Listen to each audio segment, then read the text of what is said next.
마가복음 1장 40절, 45절을 통해서 만져주시는 예수님이라는 제목으로 은혜를 받고자 합니다. 참 오래된 이야기인데 어느 의료 선교하시는 선교사님이요. 근데 이분이 의사지요. 인도에서 사역을 하시는데 주로 이제 그 납병 환자들 그를 돌보는 이런 사역을 하셨어요.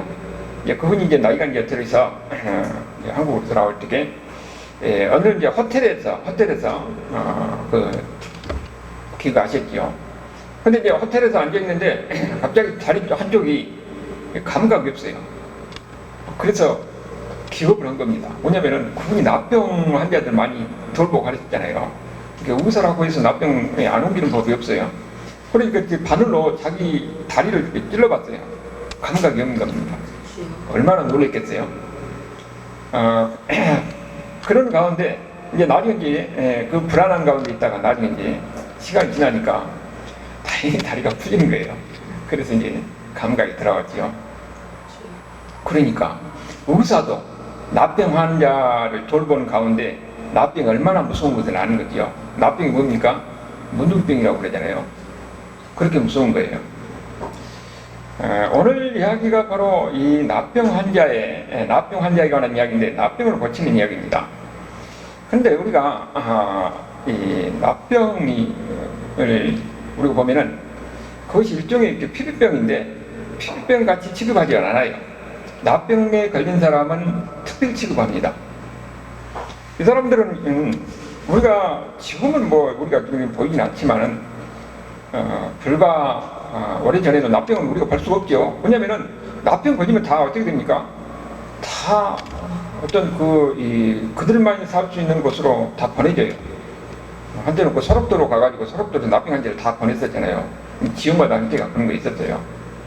그러니까 그런 사람들 삶이 어떻게 됐습니까? 일단 납병 걸리면은 전부 다 지금 분리가 되는 겁니다. 가족과 멀어지고 이웃과 멀어지고 형제와 멀어지고. 사람이요 같이 있는다는 것이, 같이 살면서 부딪히면서 산다는 것이 그게 얼마나 소중한 것을 그때 알게 되는 거예요. 여기를 보면은 성경에서도는 납병이는 뭐랍니까? 완전히 분리돼가지고 혼자 살도록, 고립된가 혼자 살도록 했어요.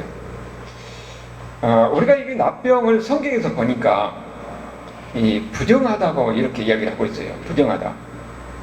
이 성경에서 말할 때 이게 부정하다는 것은 위생적으로 부정하다, 더럽다 이런 의미가 아니고 영적으로 이 정하다, 부정하다 그렇게 이야기하는 겁니다. 그러니까 이 부정하는 것은 하나님 앞에 들 수가 없잖아요. 하나님께 갈 수가 없는 겁니다. 사람과 관계도 그러고 하나님 앞에 나갈 수도 없어요. 그래서 이 정하다, 부정하다 하는 것은 하나님이 정합니다. 특별한 규칙인 게 하나님이 그렇게 정하는 거예요. 그러면 이 사람들은 어떻게 되는 겁니까? 납병에 걸리면은 자기는 이제 부정한 사람이 되는 거지요. 그래서 다른 사람하고 같이 할 수가 없습니다. 왜냐면은 병이 전염되는 것보다도 내가 부정한 이 영적으로 부정한 것이 전염된다는 겁니다. 그렇게 다른 사람하고 같이 할 수가 없어요. 이웃과도 같이 할 수가 없고 하나님 앞에 예배를 드릴 수가 없는 겁니다.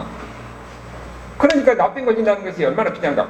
성경에서 보면은 레위기 13장, 14장에 보면은 납병에 관한 이야기가 많이 나와요. 레위기 24장에서 납병에 관한 이야기가 나오고. 그런데 그 납병에 대해서 성경에서 뭐라고 이렇게 한가 보니까 그거 한번 봅시다. 레위기 13장 45절 46절 있죠. 그게 한번 다 같이 읽어봐요. 여기 성구책 예로 다 있어요. 납병 환자는 옷을 찢고 머리를 풀며 윈 입술을 가리고 윈치기를 부정하다 할 것이요 병이 있는 날 동안은 늘 부정할 것이라. 그가 부정한지 혼자 살되 진영 밖에서 살습니다. 여러분 성경에서 납병 걸린 사람 어떻게 나왔습니까? 옷을 다 찢고 근데 머리를 풀고 입술을 가리고 그 다음에 부정하다는 거, 내가 부정하다는 거예요. 사람들이 있을 때 그냥 가서 나는 부정한 사람이고 나는 부정한 사람하고 외쳐야 된다는 겁니다. 그리고 그 사람은 뭡니까? 혼자 살아야 돼요. 혼자.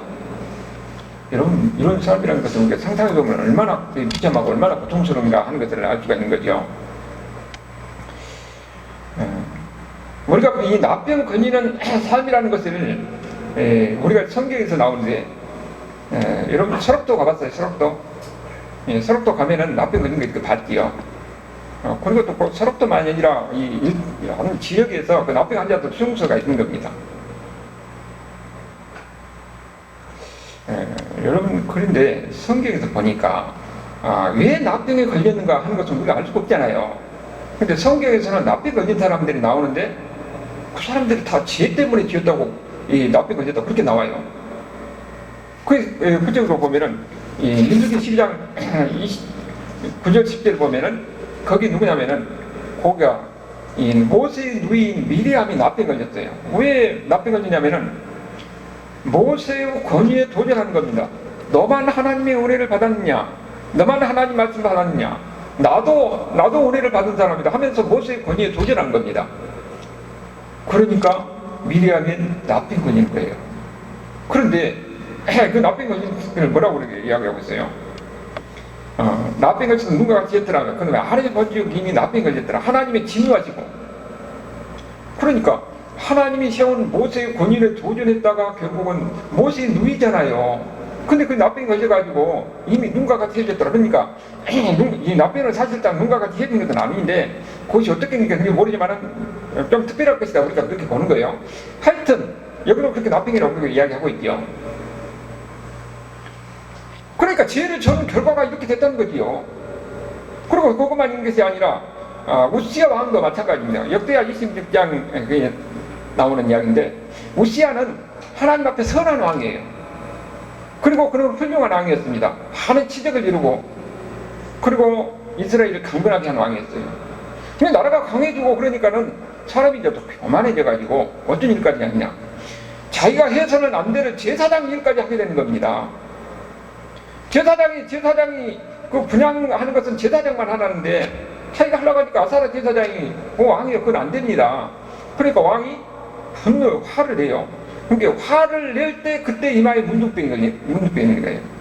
그래서 이 제사장들이 왕이 문둥병이 걸렸다고 왕을 쫓아내가지고 어쩌니까 별궁에 타고 그 아들 요담이 대신에 왕이 됐더라. 그래서 그는 죽는 날까지 별궁에서 그렇게 기도하면서 살았다. 그런 얘기가 나오는 겁니다. 그러니까 이거는 하나님 앞에 죄를 범하니까 문둥병이 걸리는 겁니다. 그러니까 성경에서 이렇게 이야기 나오니까 사람들은 어떻게 생각합니까? 이 납병은 하나님 앞에 죄를 보면서 이 병에 걸렸구나. 그렇게 사람들이 다 생각하는 거예요. 그거를 우리가 이야기하는데, 그렇다면은 납병 걸린 사람들의 삶이라는 것은 어떻게 됩니까? 사람이 육체적으로 사실 납병은요, 신경계통이 마비된 것이라서 발로 찔러도 고통은 없어요. 그런 상황에서 불을 이렇게 집어도 뜨거운 줄은 모르는 겁니다. 그러니까 손이 다 민들어지죠. 그런데 이제 이 손가락, 발가락 다 없어지고 커서 다 없어지고 그런 상황이 되니까 비참하게 그렇게 되는 거죠. 그런데 이제 아까도 이야기했지만은 사람이 내가 육체적인 것보다도 더 고통스러운 것은 마음의 고통이에요. 정신적인 고통입니다. 사람과 관계가 단절되는 거예요. 사람과 관계가. 그것뿐만 아니라 하나님과도 관계가 단절되는 겁니다. 하나님 앞에 내가 어떤 죄를 범해서 이렇게 하나님 내가 이런 일을 당해가지고 이 저주를 받아가지고 이런 고통입니까? 그러니까 그 마음의 고통은 이루 말할 수가 없는 거지요. 사랑하는 형제 자매들 가족들과 같이 할 수 없고 그들과 헤어져야 되고, 그리고 또 다른 사람과 같이 접촉해서는 안 되기 때문에 혼자 고립돼가지고 겨우 생명만 부지하고 살아가는 것이 바로 이런 납병 환자들의 삶인 겁니다. 그런데 이런 납병 환자는 지금 이 성경에서는 납병이 치료를 되면은 제사장 앞에서 보이고 인정을 받고 뭐 이런 격리되고 뭐 이런 그 과정이 나오지만은 납병 걸려서 나았다는 사람 없어요. 오직 나만 장군만 특별한 방법으로 그렇게 기적적으로 치료됐다는 이야기가 나오니 납병 걸려서 이런 절차를 거쳐서 돌아왔다 이런 경우를 넣은 겁니다. 그러니까 납병 걸리면 어떻게 됐다는 것이에요? 더 이상 지금 희망이 없다는 겁니다. 절망적인 삶 속에서 살 수밖에 없는 그런 사람이에요. 비참한 그런 상황을 우리가 납병 환자는, 그러니까 환자 중에서도 가장 비참한 것이 납병 환자라는 것을 알 수가 있는 거죠. 암은 어쩝니까? 옆에서 사람과 대화할 수 있고 나눌 수 있고 같이 돌보고 그러잖아요. 근데 납병은 전염된다고 그러니까 이 성경에서 부정하다고 그랬으니까 같이 할 수가 없는 겁니다. 그럼 다 떨어져야 이런 상황이에요. 그러니까 삶이 얼마나 비참하겠습니까? 그래서 오직 하나님의 은혜만이 그가 치료할 수 있지 다른 방법이 없는 이런 모습이, 이것이 바로 납병 환자입니다. 그런데 그 납병 환자가 예수님 앞에 나왔다는 거예요. 40절에 뭐라고 합니까? 한 납병 환자가 예수께 와서 그를 엎드려 간구하여 이르되 원하시면 저를 깨끗하게 하셨나이다. 납병 환자가 예수께 나왔다. 이것은 있을 수 없는 일입니다. 왜 있을 수 없는 일이냐면은, 율법에는 아까 우리가 레위기 13장에서 그렇게 봤잖아요. 납병 환자는 사람들이 있으면 난 부정하다고 외쳐야 돼요. 그리고 사람들이 떨어지게 해야 됩니다. 그리고 행색으로도 보면은 머리를 풀고 옷을 찢고 하면서 이렇게 그야말로 이 사람들을 볼 때 혐오감을 느낄 정도 이렇게 모습이 보여야 되잖아요. 그리고요, 거기뿐만 아니라 그 장로 유전이라고 그 유대인들이 지키는 그 율법을 좀 더 넓게 해석해서 하는 그 규칙이 있어요. 그 규칙에 보면은 그런 사람 납병 환자들과 대화해서도 안 됩니다. 그리고 어느 정도 떨어지냐 하면은 납병 환자가 저기 있으면은 바람이 납병 환자에서 나한테로 오면은 30m 떨어져야 돼요. 근데 나 쪽에서 바람으로 이 납병 환자 쪽으로 불면은 3, 4m는 떨어져야 됩니다. 그러니까 이 납병 환자는 어떻습니까? 완전히 거리가 떨어져야 되잖아요. 그리고 요세푸서 기록에 가면 그 예수님 당시에 이 요세푸서는 역사학자가 기록하는 걸 보면은 그 당시 납병 환자는 죽은 사람 취급했다고 그랬어요. 이렇게 율법이라든지 장로 유전이라든지 이렇게 사회적인 도저히 같이 할 수 없는 이런 사람이지요. 그러니까 그 당시에 사회적 분위기가 이런 분위기 속에서 납병 환자가 예수님 앞에 나갔다는 겁니다. 그런데 그 당시에는 예수님이 지금 굉장히 기적을 일으키고 권 있는 말씀을 전하고 하니까 많은 사람들이 몰려든 그런 상황 아니에요. 그러냐, 예수님이 계시면 주변에 많은 사람이 있는데 납병 환자가 거기를 들어갔다는 겁니다. 예수님 앞에 나와서 무릎을 꿇었다는 거예요. 그럼 그걸 뭘 얘기하는 겁니까? 납병 환자인 사람이 어떤 상황이에요? 나는 어차피 죽을 몸이잖아요. 납병 환자가 사람들 앞에는 돌에 맞아서 죽어요. 그러니까 예수님 앞에 나가는 것은 내가 어차피 이렇게 납병을 해서 사람들에게 예배를 당하고 이런 게 절망적인 상황 속에 이렇게 사느니 내가 이 예수님 앞에 나가서 죽음을 각오하고 예수님 앞에 나가는 겁니다. 그런 예수님에 대한 소문을 들었어요. 왜냐하면 예수님에 대한 소문은 그 당시에 이제 온 갈릴리 지방에 다 퍼졌어요. 귀신을 쫓아내고 병든 자를 고치고 이렇게 기적을 행하는 분이 오셨더라. 그리고 그분의 가르침은 이 지금까지 선지자들과 아니면 라비들과 전혀 다른 가르침을 가르치더라. 권위 있는 가르침을 가르치더라. 그리고 이분이 하나님의 아들 오시기로 약속한 메시아일지 모른다는 그런 이미 소문이 이게 다 퍼져 있는 겁니다. 그러니까 누구나 보면은 더 처절하고 더 힘들고 어려운 상황일수록 지푸라기라고 접은 심정에서 예수님을 바라보게 되는 겁니다. 그러니까 자기 목숨을 각오하고 죽을 각오하고 사람들이 둘러싸이는 그 예수님 앞에 나간 겁니다. 그리고 예수님 앞에 무릎 꿇는 거예요. 여러분, 누가 이 하나님 앞에 아주 처절하게 매달리고 기도할 수가 있는 겁니까? 이 세상에 다른 방법이 없어져요. 사람은요, 내가 무엇인가 해결할 수 있고 내 능력으로 할 수 있고 돈으로 해결할 수 있고 내 힘으로 하고 있으면은 그렇게 처절하게 절박하게 하나님 앞에 매달리지 않습니다. 그런데 예수 안 믿는 사람들도 지금 절박한 상황이 되면은요, 그 사람들 교회 나옵니다. 한번 보니까 교회도 안 나갔는데 이제 암이 이제 그 말기가 이렇게 되니까 절박한 심정으로 교회 나가면 혹시 하면 마음으로 들어온 사람들이 많이 봤어요. 일단 교회 나오는 것도 그것도 은혜예요.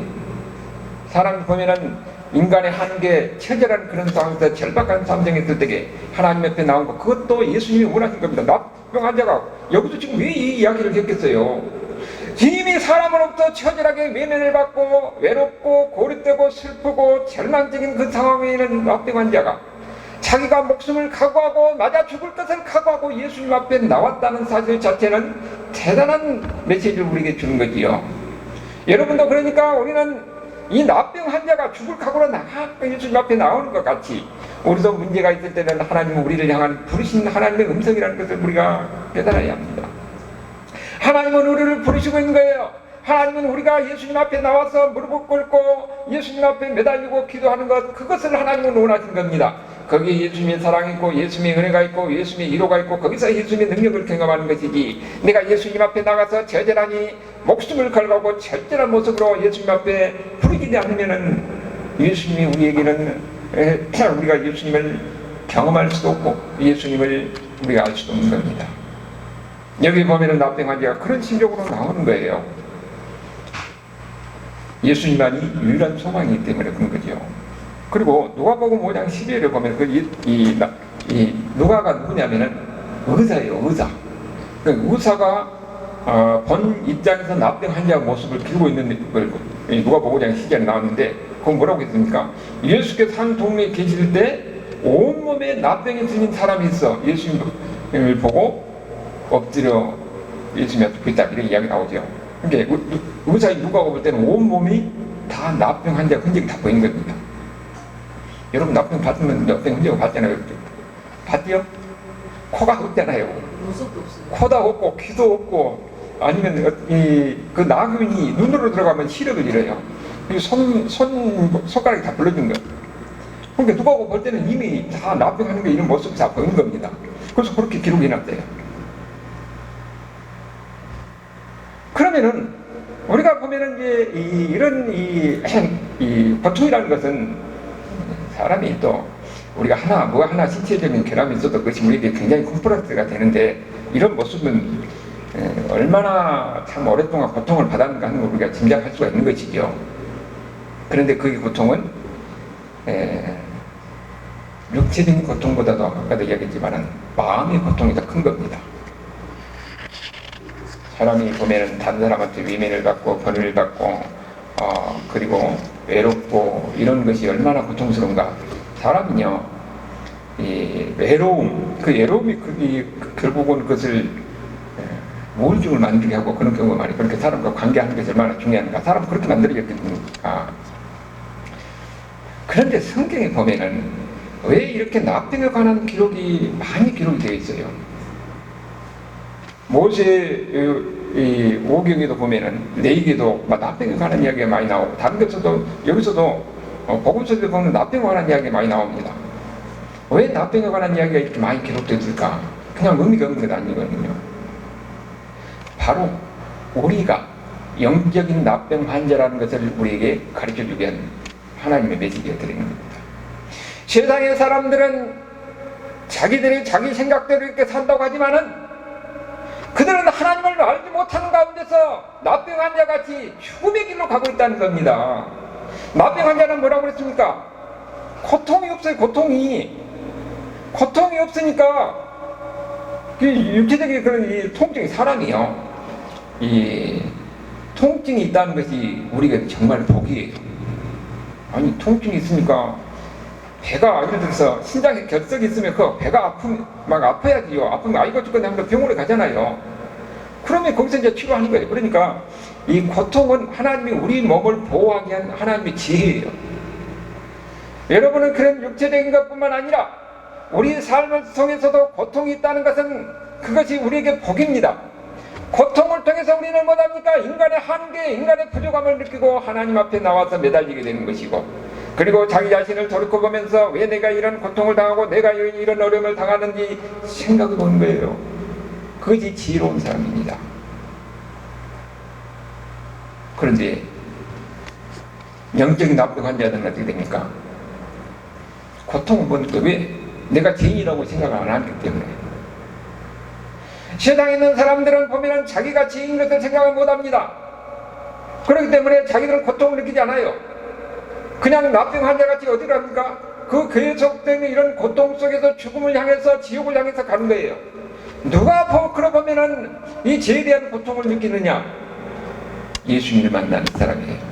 예수님을 만나고 예수님을 알게 될 때에 내가 영적으로 나병한 자들을 깨닫게 되는 겁니다. 내가 죄인이라는 것을 깨닫게 되는 것이에요. 그래서 예수님을 가까이 하고 예수님의 은혜가 무엇인지, 예수님의 사랑이 무엇인지를 아는 사람일수록 내가 이렇게 처절한 죄인이었구나, 절망적인 상태에서 하나님이 나를 구해주셨구나 하는 것을 알게 되는 겁니다. 그래서 내가 죄인이라는 것을 깨닫는 것이 그것이 복이에요. 누가 복 있는 사람이냐? 심령이 가난한 자가 복이 있다고 그랬습니다. 심령이 가난한 사람이 어떤 사람입니까? 내가 죄인이라는 것을 깨닫는 사람이에요.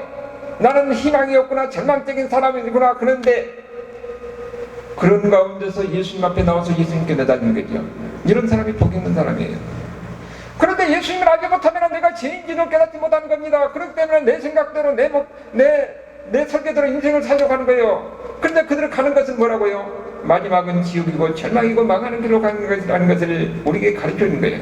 사람은 스스로가 내가 죄인이라는 것을 깨닫지 못하는 건데, 왜? 영적인 문둥병이가 되기 때문에, 영적인 나병한 자가 되기 때문에 자기가 깨닫지 못하는 거예요. 고통이 와도 고통을 느끼지 못하는 겁니다. 죄를 죄로 느끼지 못하는 것이에요. 그러면서 자기 생각이 옳다하고 자기가 하는 것이 모든 것이 다 옳다, 그렇게 생각하면서 살면서, 그런데 가는 것이 뭡니까? 마지막은 지옥을 향해서 가는 그런 불행한 인간이라, 이런 사람이 영적인 나병한 자다 하는 것을 이야기하는 거죠. 그래서 예수님 아는 사람은 예수님을 아는 사람일수록 항상 자기가 죄인 것을 깨닫게 돼서 항상 예수님 앞에 나와서 기도하게 되는 것이고, 그리고 작은 죄도 작은 잘못에서 민감하면서 항상 하나님 앞에 회개하는 사람이 되는 겁니다. 이런 사람이 바로 복 있는 사람이에요. 내가 내 죄를 깨닫고 항상 회개하며 하나님 앞에 나아가서 기도하고 부르짖는 사람이, 이런 사람이 복 있는 사람입니다. 사람은요, 내가 죄를 깨닫고 예수님을 바라보며 예수님 말씀 안에서 예수님을 의지하고 살 때에 나도 모르게 예수님을 닮아가게 돼 있어요. 그의 생각도 닮아가게 되고 그의 품성도 예수님의 품성을 닮아가게 되고, 그러다 보면 그의 말도 바로 변하게 되는 겁니다. 우리가 모르는 가운데서 변하게 되어 있어요. 그래서 우리는 궁극적으로 거룩을 향해서 가게 되는 겁니다. 그렇기 때문에 진정으로 예수님을 믿는 사람은 예수님과 가까이 하고 예수님의 말씀을 의지하고 예수님의 사랑 안에 살 때에 하나님의 사랑이 무엇인가를 알게 돼서 그 사랑을 나눌 줄 알게 된 겁니다. 그리고 하나님의 뜻이 무엇인가를 알기 때문에 항상 하나님의 뜻이 무엇인가 하나님의 뜻대로 행하려고 하게 되는 거예요. 기도하는 가운데서 거기서 하나님의 지혜, 하나님의 도우심을 경험하게 되는 겁니다. 그런 가운데서 우리는 우리 스스로가 나도 알지 못한 건데 다른 사람 볼 때는 저 사람은 교회 다니고 그 사람은 예수 믿더니 이 사람은 교회 됐더라, 그 다음 이름과 전혀 다른 모습을 그게 발견하게 되는 겁니다. 하나님은 우리를 그렇게 만들어가요. 내가 안 해도. 그것이 우리가 누구인가를 깨닫는 사람이에요. 예수님을 가까이 하는 사람입니다. 그러니 영적으로 깨있는 사람이에요. 그래서 애통하는 자가 복이 있다고 그런 겁니다. 내 죄를 깨닫고 죄에 대해서 마음 아파하는 사람, 이런 사람이 복 있는 사람이에요. 이런 사람이 하나님 앞에 나와서 매달리게 되고 의지하게 되고 기도하게 되고 간구하게 되는 겁니다. 그러니까 어떻습니까? 이 신앙생활을 많이 한 사람들은 항상 하나님 앞에 나올 때 뭡니까? 자기 죄를 고백하게 되는 거예요. 나는 하나님을 바라보고 하나님 의지하는데, 우리는 예수 믿는 사람은 항상 우리의 기준이 뭡니까? 예수님이 기준이에요. 하나님 말씀이 기준입니다. 우리가 하나님 말씀을, 그래서 하나님 말씀을 아는 것 중요해요. 하나님 말씀에 비추어보면은 내가 하나님 말씀에 가서 너무도 떨어지는 겁니다. 하나님 말씀대로 행하지 못하고 하나님 말씀대로 살지 못하고, 그것이 우리가 항상 마음에 걸려요. 그렇기 때문에 하나님 앞에 나와서 기도하게 되고 회개하게 되는 거죠. 그래서 애통하는 자가 복이 있는 겁니다. 자기에 대해서 괴로워하고 자기에 대해서 아파하고 이런 사람이 복 있는 사람이에요. 그래서 이게 40절 후반절에 보면은 이 나병 환자가 예수님 앞에다 뭐라고 합니까? 원하시면 저를 깨끗하게 하실 수 있나이다. 나병 환자가 예수님 앞에 나와가지고 사람을 무릎 꿇고 목숨을 걸고 나와서 예수님 앞에 뭐라고 합니까? 원하시면 나를 깨끗하게 할 수 있습니다. 나를 고쳐주시오. 그 이야기잖아요. 원하시면 이야기는 예수님의 능력을 의심하는 이야기가 아닙니다. 이 나병 환자가 이렇게 이야기하는 건 뭡니까? 사람은 일반적으로 두 가지 잘못된 생각을 하는데, 하나는 나는 죄인이 아니다. 대부분 사람들 그렇잖아요. 세상 때 가면은 내가 무슨 죄이냐고, 내가 무슨 누구를 훔쳐먹었냐, 누구를 도적질했냐, 그렇게 생각해요. 그러니까 자기는 죄인이라고 생각하지 않습니다. 그러면서 이 세상적인 이런 생각 속에서 그렇게 살면은 나름대로 자기 나름 축복받다, 그렇게 생각하는 거예요. 이것이 바로 영적인 곤등병자들, 영적인 나쁜 환자들이에요. 자기가 죄인 것을 깨닫지 못하고 멸망을 하면서 가는 사람들, 세상의 모든 사람들은 대부분 다 이렇게 영적인 나쁜 환자라는 겁니다. 그리고 또 하나는 내가 이렇게 나 같은 사람이 내가 이렇게 죄를 많이 범하고 나쁜 짓거리를 많이 하고 살았는데 나 같은 사람을 하나님 받아주겠느냐, 그런 생각을 하는 거예요. 그런 소리를 저도 많이 들었거든요. 아이고, 나 같은 사람을 하나님이 내가 받아주겠어요. 내가 얼마나 나쁜 짓거리를 많이 했는데. 그런데요, 어디 가서 전도가 많이 되냐면은 세상에 있는 사람들은 자유로운 가운데서 있기 때문에 자기가 죄인 것을 깨닫지 못한 이런 영적 나쁜 환자들이니까 전도도 안 돼요. 근데 교도소에 가면 어떻습니까? 그 사람들은 자기가 죄인 줄 알아요. 근데 그 사람들 뭐라고 하냐면은 나 같은 사람도 하나님이 용서하실까요? 나 같은 사람 받아줄까요? 여기 나병 환자가 바로 그 이야기입니다. 내가 이렇게 나병 환자는 그 나병이 돼가지고 사람으로부터 아니면 하나님으로부터 부정하다고 이렇게 인정받은 사람이에요. 그러니까 한마디로 말하면 내가 저주받은 사람인데 하나님이 나를 받아주겠느냐, 예수님이 나 같은 사람을 받아주겠느냐 하는 겁니다. 예수님이 나를 고쳐주신다면은 나 같은 사람도 고쳐줄 수 있느냐 하는 거예요. 그런데 예수님은 어떻게 했습니까? 그 다음에 보는 예수님이 손을 대시며 41절에 보니까 불쌍히 여기사 손을 내밀어 그에게 대시며 이르시되 내가 원하니 깨끗함을 받으라. 세 단계를 정해서 얘기하고 있죠. 먼저 불쌍히 여기십니다. 그리고 손을 대십니다. 그 다음에 예수님께 치료하시는 거예요. 깨끗하게 하시는 겁니다. 먼저 예수님께서는 나 같은 사람도 저주받아서 나병에 걸려서 사람들에게 예매를 받고 하나님 앞에 부정하다고 인정하는 이런 처절한 이 나병 환자를 그가 예수님 앞에 나와서 나 같은 사람도 희망했으니까 하고 할 때에 예수님께서는 그를 불쌍히 여기셨다는 겁니다. 예수님이 불쌍히 여기셨다는 거예요. 예수님은 이 나병 환자의 그 처절한 고통을 예수님은 다 아십니다. 육체적인 고통만 아니라 그가 사람들에게 번을 받아서 얼마나 처절한 삶을 살았던지는 예수님은 다 아신 거예요. 그래서 예수님은 그를 불쌍히 여기셨다고 얘기하는 겁니다. 여러분, 우리는 보면은 나병 환자같이 외면적으로 질병의 것으로 문드러져서 사람이 흉측한 모습으로 되는 그 사람들만 이야기하는 것이 아니에요.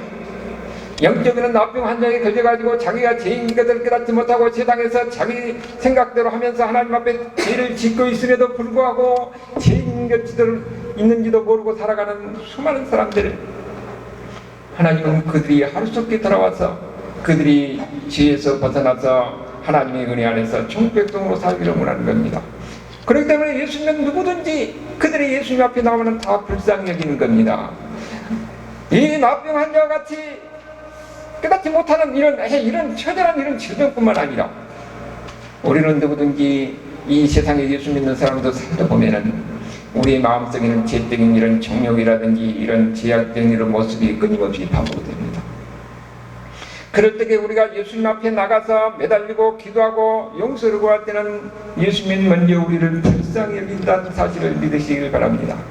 누구든지 예수님 앞에 나와서 매달리고 기도하고 의지할 때는 예수님이 불쌍히 여기는 것이에요.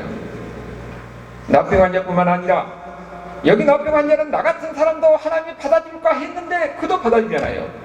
그렇다면 우리도 다 마찬가지입니다. 우리도 살면서 보면은 크고 작은 이런 지역 가운데 살아가는 겁니다. 그렇지만은 예수님 앞에 나올 때 예수님이 불쌍히 여겨준다는 사실을 믿으시기를 바랍니다. 그리고 그 다음에는 예수님이 어떻게 하십니까? 손을 대시잖아요. 예수님께서 손을 내밀어 그에게 대시며 그랬어요. 예수님이 환자에게 손을 댑니다. 예수님이 환자에게 손을 댔다는 것은 중요한 의미가 있습니다. 예수님은 죄가 없는 분이에요. 예수님은 하나님의 아들입니다. 거룩한 분이에요. 그런데 예수님이 환자에게 손을 댔어요. 죄인에게 손을 댄 겁니다. 그래서 죄가 예수님에게 증가돼서 그 예수님이 결국은 우리 죄를 짊어지고 십자가에서 죽는다는 이런 신학적 의미도 있지만은 그 다음에 또 하나 중요한 것은 예수님이 손을 댄다는 것은 거기에 뭐가 느껴지겠습니까? 사람은 서로 신체 접촉을 통해서 위로를 받고 거기에 사랑을 느끼게 되겠어요. 서로 만져주고 서로 안아주고 그러면서 인간의 정을 느끼게 되는 겁니다. 이 사람 지금 어떻게 됐습니까? 오히려 지금 가족들과 격리되고 사랑한 사람과 격리되어서 오직 혼자 이렇게 외롭고 쓸쓸하고 고통 가운데 살 때에 얼마나 인간의 정이 그립겠어요. 그런데 예수님이 가서 거기서 손을 잡아줬다는 것은 이 육신적인 것뿐만 아니라 마음의 병이 치료되는 겁니다. 외로움과 고통과 사랑이요. 사람의 정이 진짜 그리울 때가 있어요. 우리가 사랑하는 사람들하고 한 주변에 같이 어울리고 이렇게 살다 보니까 사람의 소중을 모르는데 이 사람은 서로 만져주고 서로 터치해주고 안아주고 하면서 마음과 마음이 서로 전달되거든요. 그것이 사람이 사는 삶이에요. 신서 집사님은 부부간에 손 잡아요, 안 잡아요? 잡아줘, 안 잡아? 그 문제가 심각한 거예요. 마음이 애로운 겁니다. 근데 손 잡아줘야 돼요. 손도 잡아주고 한번 안아주고 안 한대요. 진짜 예수 믿으면은 그것이 우리가 필요합니다. 왜냐하면 사람이 아무리 힘들고 어려워도 남편이나 아내가 손을 잡아주면은 지금까지 있던 것이 싹 사라진 거예요. 자녀들과의 관계초도 마찬가지예요. 오늘 아침에 석한이가 탁 9시 탁 일어나가지고 입을 탁 피우고 딱 해서 아이고 우리 아들 잘한다고 탁 한번 안아줬더니 오늘 그게 나온 것 같아요. 아멘. 사랑은요 말로만 하는 데 사랑이 아니에요. 사랑은 터치가 있어야 됩니다. 아멘. 어떻게 터치해요? 손을 잡아주고 안아주고 위로해주고 거기에서 인간의 정을 느끼려고 마음의 치유가 일어납니다. 한때 보니까 사람이 많이 다니는 종로 같은 데서 한 거 유튜브에서 올라온 거 봤어요. 낯선 사람인데 여기다 써놨어요. 안아줍니다. 그러니까는 남자 여자간이 서로 간이 다 한 번씩 안더라고요. 여러분 그것이 작은 것 같은데 거기에는 외로운 사람들도 있을 것이고 거기에는 사랑에 대한 갈급함도 있을 것이고 인간의 마음에 따뜻함이 그리운 사람들이 많이 있을 거예요. 그래서 누구나 안겨서 서로 안깁니다. 그리고 가는 거예요. 서로 안아주는 것이 그렇게 중요한 겁니다. 손을 잡아주는 것이 중요하고 안아주는 것이 중요하고 그것이 삶이에요. 사랑은 터치를 통해서 그것이 증거가 되는 거예요. 바로 예수님께서는 이런 사람을 예수님이 그렇게 했다는 겁니다. 예수님이 어떻습니까? 손을 잡아준 거예요. 그리고 사람은요 어려서부터 사랑을 많이 받고 자란 자녀들이 자존감이 높아져요. 근데 사람은 어떻게 한다고 그랬습니까? 안아주고 만져주고 그런 거죠. 그래서 사람이 자존감이 높아지면은 항상 인생이 긍정적으로 생깁니다. 모든 것들이. 그리고 용기가 있게 되는 거예요. 그런데 집에서 보통 보면은 학대를 받고 그 다음에 그 사랑에 굶주린 이 아이들은 불안합니다. 정서가 불안한 거예요. 그리고 항상 모든 것을 세상을 부정적으로 바라는 겁니다. 용기가 없는 거예요. 여러분 그런데 예수님께서는 우리를 이런 이 나병 환자 같은 사람들만이 아니라 우리가 예수님 앞에 나갈 때 예수님은 우리를 만져주시고 위로해주시고 우리를 사랑해 준다는 사실을 우리가 믿어야 합니다. 나병 환자도 나 앞에 나와서 예수님께서 이렇게 만져주셔서 치료해준 것과 마찬가지로 우리가 크고 작은 문제를 가지고 항상 하나님 앞에 나아갈 때에 하나님께서는 우리를 위로해주시고 불쌍히 여기시고 만져주시고 위로해준 거예요. 우리가 이런 하나님의 사랑을 경험했다면 우리는 여기서 끝나는 것이 아닙니다. 우리가 예수님의 사랑을 은혜를 경험하는 것만큼 다른 사람을 위로할 줄 알고 다른 사람을 사랑할 줄 알고 사랑은요 사랑을 받아본 사람이 사랑할 줄 알아요. 사랑을 받아보지 못하면요 다른 사람을 사랑하는 것이 인색입니다. 우리 부모로부터 사랑을 많이 받은 사람이 사랑의 그 표현 방법이 아주 자연스러워요. 그런데 사랑을 많이 받지 못하면은 사랑을 다른 사람한테 사랑할 때 어색해요. 어색하면 어떻게 자연스럽게 되겠습니까? 하나님과 우리 관계도 마찬가지입니다. 하나님의 사랑을 많이 받은 사람은 다른 사람을 사랑할 줄 알아야 되는 겁니다. 다른 사람을 어떻게 사랑할 줄 아는 게 된 거예요. 그리고 사랑해야 된다는 것도 알게 된 거예요. 여러분, 우리는 하나님의 사랑을 많이 받은 사람들이에요. 멸망할 수밖에, 지옥 갈 수밖에 없는 우리를 예수님께서 우리를 구해 주신 겁니다. 죄악에서 우리를 구해서 우리 천국 백성이 되게 하셨어요.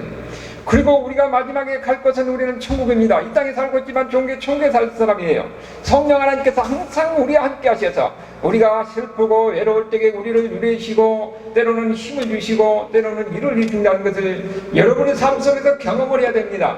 여러분이 하나님을 찾고 하나님을 부르짖고 하나님께 매달릴 때에 성령님께서는 여러분을 위로해 줄 것이고 하나님의 사랑을 경험하게 할 것이고 그리고 그 사랑을 마음에 느끼게 할 것이에요.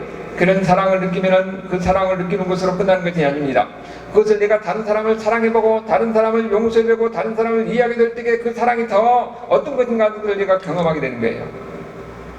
여러분, 여수 예양원 이야기했었는데 여수 예양원에 그 우리 예양교회가 이름이 어디서 나왔냐면 여수 예양원에서 나온 거예요. 그 손양원 목사 정신을 기리자고 했는데 여러분 항상 그 마음에 가지고 있어요. 손양원 목사님이 어떻게 하셨어요? 이 40년도 그 당시에는 납병이 다 옮긴다고 그렇게 생각을 했거든요. 근데 의사들도 납병 환자들 할 때는 어떻게 했냐면 장갑을 끼고 마스크 다 복면하고 이 눈만 이렇게 내놓고 가는 거예요. 눈도 안개 끼고 그러니까는 어떻게 보면은 납병 환자 입장이 됐으니까 동물 취급하잖아요. 의사들 그렇게 가는 겁니다. 그러니까 어떤 납병 환자는 이제 분노가 나가지고 가서 막 뭘 패를 막 던지고 그런 상황이 막 반복되고 그랬더니 근데 이제 그럴 때 되면 손양원 목사님이 얘기하는 겁니다. 손양원 목사는 다 버려요. 맨손으로 가서 그 환자를 다 안아줍니다. 그리고 그 기록에 의하면 손양원 목사는 그 납병 환자의 고름을 입으로 빨아들대요. 그러니까는 손양원 목사님한테는 환자들이 완전히 다 온순한 양같이 이렇게 되는 거예요. 그분은 예수님께서 하셨던 그 사랑을 경험했기 때문에 다른 사람한테 예수님의 그 사랑을 나누고 실천하는 겁니다. 그렇기 때문에 거기서는 어떠니까 그 환자들이 그 사랑을 느끼는 거예요. 그 외로운 사람은 사람한테 처절하게 외면받고 얼마나 그 마음이 외롭고 슬프고 괴롭고 절망되겠어요. 그런데 목사님이 가서 손을 안아주고 손을 잡아주고 위로해 주시고 심지어는 그 환부를 예수님의 이 목사님이 그렇게 환부까지 빨아줬다는 그런 얘기가 나오는 거예요.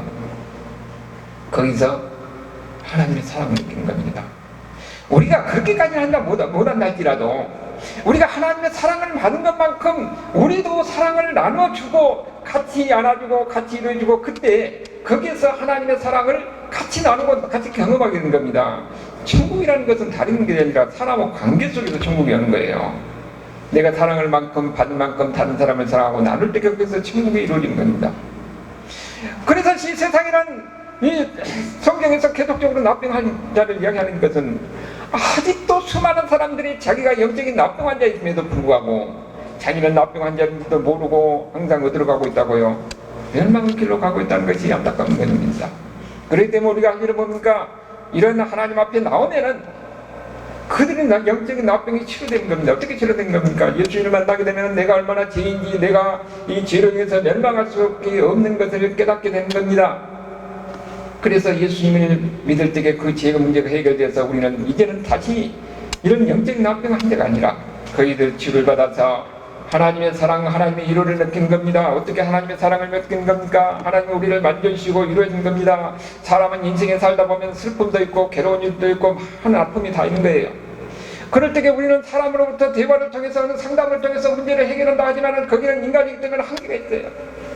우리가 그럴 때에 하나님 앞에 나와서 부르짖고 매달릴 때에 하나님께서 위로하시고 나를 만져주시고 나를 하나님께서 이 사랑하신 것을 경험하게 되는 겁니다. 이러다 하나님의 사랑을 경험한 사람들이 나중에는 그 사람이 자존감이 생겨요. 나이가 들어도 내가 누구로부터 사랑을 받고 있다는 사실이 그 사람을 얼마나 삶을 행복하게 하는지 모릅니다. 우리는 모두가 다 사람으로부터는 사랑을 받지 못한다 할지라도 하나님으로부터는 사랑을 받던 사실을 믿으시길 바랍니다. 그 사랑할 때 희망을 가지고 이제는 다른 사람을 사랑할 수 있고 우리가 모두가 다 이런 이 관계 속에서 천국을 이루는 이런 하나님의 백성들, 하나님의 자녀들의 삶이 될 수 있기를 주님의 이름으로 축원합니다. 아버지 하나님 감사합니다.